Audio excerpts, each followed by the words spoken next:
we have 3 birthdays. The day we're born, the first time we go to Israel, we're born again, and I think this is the 3rd Jewish birthday. When you come here, it just closes a circle that you can't really fathom. And it really, I'm just grateful that I had the, I don't think this is a trip I would have ever done on my own because I had very bad feelings about coming here. But once the shul was doing it, of course I came, and I'm so grateful I'm here because I don't think you could fully live as a Jew with a full soul if you don't understand what's here. So I think it's remarkable that we're here. And a lot of things that you knew and heard and said take on new meaning now. So for example, how many of you have heard the line, you know, when the Nazis killed us, they didn't care if you were Reformed, Conservative, Orthodox, they took us all to the chambers. And it makes sense. You come here, you understand that. When you see how much hate they had for us, it reminds you how much love we have to have for a fellow Jew. That we should never, you know, they didn't distinguish between one Jew and another, man, woman, child, didn't matter your whatever type of Jew you were. That's the unconditional, literal counteract that hate with a tremendous love for one another. On Rosh Hashanah we read about the Akedah. I have to say, it's not going to be easy to be impressed anymore with the Akedah. Abraham was ready to sacrifice his son. Okay, all the credit, kol hakavod to Abraham. But think about how many mothers and fathers and children said Shema Yisrael with their children, like you said. And by the way, I never heard that interpretation, Shema Yisrael. Listen, Yisrael means to wrestle. We wrestle with the fact that Hashem Elokeinu Hashem Echad. You cannot have questions coming to a place like this. Where was God? Why did He allow it to happen? But we wrestle with it, but we still go on. We don't give in to that question. And the only thing more powerful than the evil we see here is our faith. And when we sang Esei Nai over there, I felt that faith is stronger. That's the power of Emunah. And if there's one thing we have to gift ourselves, it's the power of Emunah, faith in God. Because faith in God is so strong, it could transcend anything. And I told a few people, Elie Wiesel was once asked by a college student, how could you believe in God after the Holocaust? And he said, how can I not believe in God? What am I supposed to believe in? Humankind? I definitely lost my faith in mankind. The only thing to believe, and when you see this, you realize the only one you can rely on is HaKadosh Baruch Hu, is Hashem. But I just want to finish with one story that I've said in shul many times, and you've probably heard it from me, but I think, again, it takes on new meaning as I stand here. It's the story of Binyamin Wurzburger. He was nicknamed Ish HaKotel, the man of the Western Wall.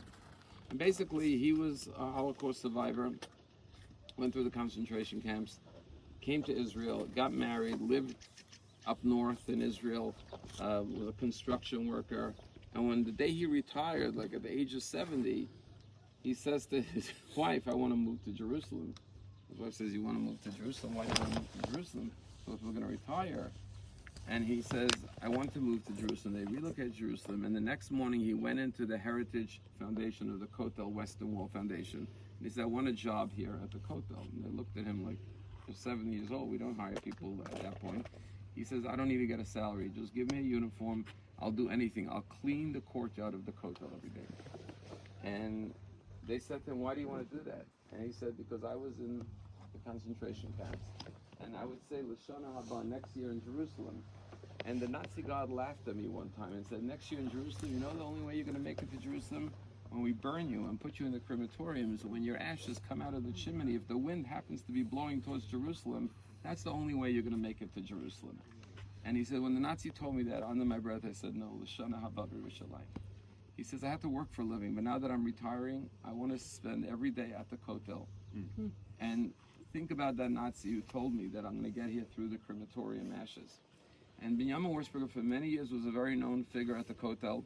He would said, my greatest joy is to come and see thousands of people coming, bar mitzvahs, celebrations, singing, dancing at the Kotel, and think about the fact what that Nazi told me and that we're here now.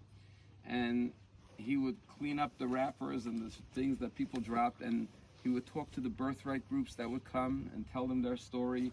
He was even once interviewed by German TV at the Kotel, and he did that till the day he died in his early 90s. He did this for over 20 years, and he was a beloved figure known at the Kotel. And again, it's a story that I always heard and was very moved by, but to understand that he heard it from a Nazi guard here, and then he went to live there, he realized like what a miracle it is. And I think we could all relate to the fact that we're every one of us is a miracle. The fact that we're here is a miracle. Not just if your grandparents survived the camps. In my case, I feel it more personally because my grandparents were in the camps in Auschwitz, which we'll go to on Sunday. But Rabbi Lau, when he goes to the March of the Living, I don't know if he's there today. You'll see every picture of Rabbi Lau at the March of the Living. He goes with a little Torah. And someone's asking, why do you go with a little Torah? And he says, because the Torah is a survivor too. The Nazis wanted to destroy not just the Jewish people, but the Jewish religion. And this Torah is a survivor, and therefore the Torah marches in the March of the Living. And if we are the bearers of the Torah, the conveyors of Torah, the transmitters of Torah, whether in our family or in our community, we are a living miracle. There's nothing short of that. According to every calculation, we should not be here. No way, no how. We defied all the odds. And if you're a believer, you say it's only God. It's God's promise that the Jewish people are an eternal nation, because with all of this, they couldn't get rid of us. And so it's the hand of Hashem. And if you're alive, especially in this generation, and be able to go from here to Israel next week, and I would just say that when you go back, encourage people to make this trip, because people don't know what they're missing. And when I say that, obviously, I mean in a spiritual sense, not what they're missing. But I don't think you could fully feel the Jewish experience, because this connects you with generations of Jews who went through different types of Holocaust pogroms, inquisitions, whatever it may be. And I would just have to say, Tzvi, thank you so much. You know, there's a woman in our community who texted me before we left, and she says, I've never been to Poland, let me know how it goes, because, you know, I want to know if I should go. And I'm going to respond to her, and I'm going to say, you definitely should go, but only go with Tzvi Sperber, because it's not the same experience. You're coming again. Bezrat Hashem. Bezrat Hashem.